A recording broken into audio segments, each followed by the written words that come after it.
Welcome to the Corporate Caffeine podcast. Today's episode is actually a recording from one of my recent live streams. I do these every Wednesday at 12:30 Central on Facebook and on LinkedIn. I'd love for you to join me there. Just a warning though, these are a little weirder and a lot more personal. So I hope you enjoy, and let's go ahead and dive right in.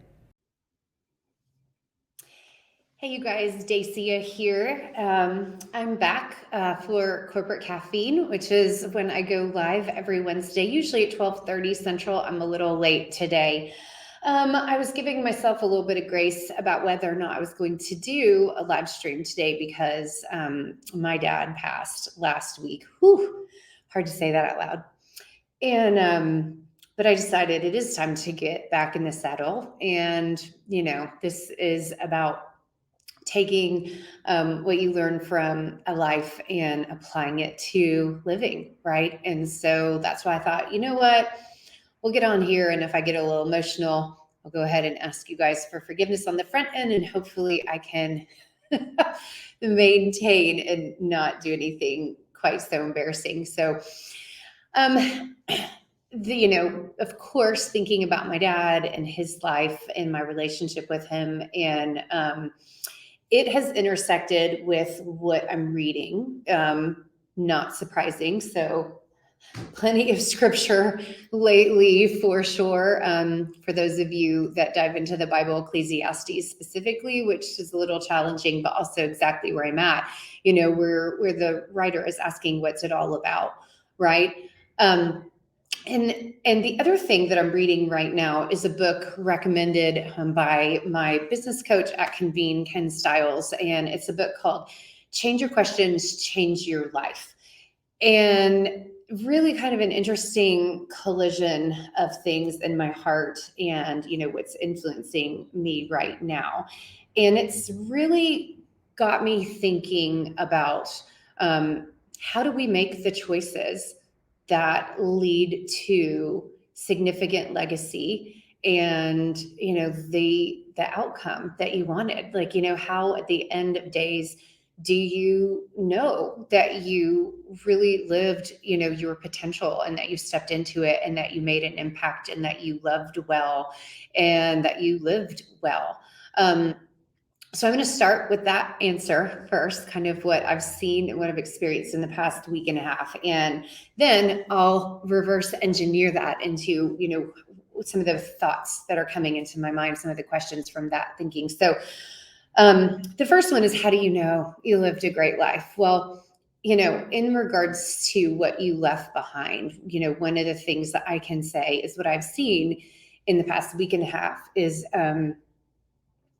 love everywhere. So much love, so much outpouring from people, deep connection, meaningful thoughtfulness, a lot of intentionality, people sitting in uncomfortable spaces and just being willing to show up. And, side note, if you're ever being there for somebody who is mourning, I will tell you, you feel like when you send a text message or when you send a card that it's not significant. Like, you feel so helpless. Like, I wish there was more I could do. Well, I want to tell you it's not. It's not insignificant. Like, it's because what's happening is you are sending your heart and your love and your prayers, and it's showing up as a wave of love and comfort, a blanket of protection. Like, God is knitting all of that together to surround the people that you're praying for and that you're reaching out to. And so that's actually how it's received, and how the experience of that has been is just the unbelievable amount of text messages and private messages on social media and email and phone calls and cards that have shown up for me, for my mom, for my sister. I mean, like, you guys, it's amazing. So I just want to encourage you, never think that your gift of love is ever too small, and never second guess yourself that it doesn't matter, because it really does matter. So that has shown up, as a wake of my dad and our family and like what he created. And, the funny thing is like, my dad is not touchy feely. He's not like this warm, expressive, like guy. I mean, he was much more intense and, yeah, just intensely passionate, but quiet and deeply devoted. But what that's created is just this stable place, and just all of these amazing people. The other two things that have shown up in my family's life in the past week and a half have been weird ones. Peace. So, loss can feel a lot like chaos, and it's confusing. The emotions are all over. It's not just sadness. I mean, there's just so much to it. And so when peace shows up, when orderly progress shows up, it's unbelievable. And I will tell you, I definitely have learned in my life that that is one of the faces of God. He is not a God of chaos. He is a God of order and peace and love, of course. And so that has been, that has shown up in, of course, unity in our family as well. Being there for each other, prioritizing how my sister is doing, how my mom is doing, how our husbands or kids are doing with this, how family extended family is doing. That's been the only thing that's mattered, through this. And so, wow. So that is one thing that I have learned is, when you see the face of God show up, in a place that is difficult, that's a good life. That's a good life. So, still going to power through. Embarrassed, don't care, going to be vulnerable anyways. So, Dwight, thank you so much for your encouragement. So good to see you. So back to the collision that's happening in my head, not just in my heart, in regards to what's influencing me and where this is taking me, what I'm journaling about and that kind of thing, is that book that I'm reading, Change Your Questions, Change Your Life, is interesting. It's saying that our assumptions can be hinged on the questions that we ask ourselves minute by minute, every single day. So the two examples that they gave in the very beginning of the book, one was about when you get dressed in the morning, you literally ask yourself questions. What's the weather? How do I feel? What kind of comfort level do I need to be? Where am I going to be going? What kind of shoes do I need to wear? You literally rattle off these ridiculous amounts of questions immediately. So in essence, the book provocates that you're wearing your questions like every single day, which I thought, wow, that's such an interesting way of looking at it. Another one, like historically speaking, in regards to how a single question can dramatically change things, is when you look at nomadic peoples, their number one question is, how do we get to water? But the question that changed things, historically speaking, was, how do we bring water to us? And so the structure of that question dramatically changes the outcomes that are even possible. It limits or expands the outcomes that you want to see. And so in this book, it's talking about how do we ask questions and what type of questions do we ask that lead to our everyday lives and that stack one day, 1 minute, one choice, one question, one answer upon one another into a big, bold life, or maybe something where you're feeling lacking or you're not getting the outcomes or the relationship or the fruits that you were hoping to get. So I wrote down a couple of questions. Some are from the book and some are just from my own thinking, but just to kind of share with you, this interesting paradigm about, instead of having answers, because death opens up lots of questions, instead of having answers, just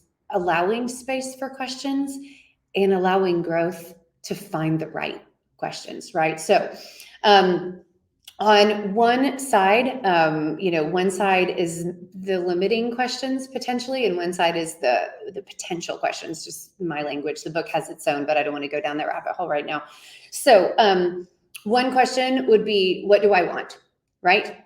And an alternative question, and especially it being January, is, what do I want to be? Now, I love this paradigm shift because this happens, and just being open with you about my dad, he had, some pre-existing health conditions, of course. And, so what do I want for me might be I want a Snickers bar. I want a piece of pizza. I want to sleep in. I want an extra glass of wine, right? But what do I want to be? I want to be healthy. I want to be strong. I want to be present for people. I want to feel great. I want to be active, right? And so it's that tiny change. What do I want versus what do I want to be? And you can ask that question in the exact same moments, but which question you decide to choose changes everything. And you can really see, people's questions at play based on how they do that. Another one closely related to this is, how do I feel? Right? So how do I feel? Which then determines, what do I want? What do I deserve? That's another somewhat dangerous limiting question, right? Because maybe, as an example, those questions are changed to, how do I want others to feel instead of how do I feel? Or it might be, what outcome do I care about? Right? So not how do I feel, but what do I care about? That's a significant change, but it's the same, it holds the same space in our lives in the same moments, how we decide to direct things. Another one, this one, I have sat in this one, and this is one of those blind spot questions. You can see it. It's one of the reasons for arguments. It's one of the reasons for doubt and fear and all sorts of crazy. And it's actually two different questions, same exact intent. The first one is, what's wrong with me? What's wrong with me, right? Why can't I get this right? What am I doing wrong? What am I not seeing? Where am I failing? The sister question to that, that's so dangerous, is, what's wrong with you? Why can't you figure this out? Why are you not doing what you should do? And so how do you change those questions? Like, when something that you're not happy about happens, how do you avoid blame of yourself or blame someone else? And the question is, how do we move forward? Right? Where do we go from here? What do we want to accomplish? What's possible versus whose fault it is? And you ask those questions at the exact same points of time, but they take you in very, very different directions. So I think that one is a really, really important one for all sorts of scenarios that you might be going through. Another one, how do I prove that I'm right? How do I win? Right? Sometimes that's an okay question. Sometimes that's the right question. But when you're talking about your loved ones, or when you're talking about a difference of opinion, how do I win is not the right question, right? How do we get to the right solution might be the right question. How do I take care of this person? Maybe even, do I understand where they're coming from? Or what do we agree about? There's so many different directions, but it's just a very dramatic paradigm shift around, me, and looking inward versus inviting the rest of the world in, and opening your hearts to different things. So a couple different questions. Those were really the big ones. I wrote some others down, but I could just keep going on and on. But I really love that, because, looking at my dad's life, I can see the presence of his questions, and he was not perfect, but he was a good man, and that led a life that led to a lot of amazing things. And I'm proud of that. So, what questions are you asking yourself? What questions are you hurting yourself with? And maybe it's not so much, you guys, about having answers or being perfect or coming to the right outcomes, but opening your heart to different answers, to receive different answers. And it's simply by choosing better questions. So my final question for you is, what type of life do you want to lead? And what type of impact do you want to leave behind? And I think those are worthy questions, even though they're not easy. And I think we have to make those decisions while we're living.